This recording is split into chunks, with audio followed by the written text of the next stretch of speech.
नमस्कार मित्रों, मैं हूँ श्याम मकवाना। अपने घर पे अपने पेट को कम करने वाला चूर्ण बनाना है तो वरियाली 100 ग्राम, जीरा 50 ग्राम और अलसी 50 ग्राम और कड़ी पत्ता है उसको 50 पत्ते लेने हैं, उसका पाउडर बनाना है। हरड़े और हिमेज उसको भी पाउडर बनाना है। सबको सेक के सबका पाउडर बनाना है। स्वाद और अनुसार हल्दी और काला नमक डालना है।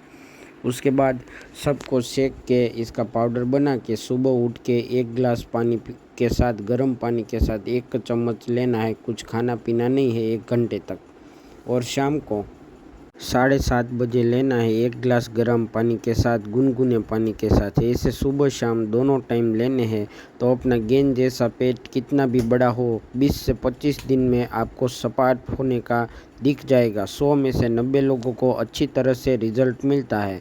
और यही चूर्ण आपको मंगवाना है तो डिस्प्ले पे दिए गए नंबर पे आप फ़ोन या व्हाट्सअप करके मंगवा सकते हो।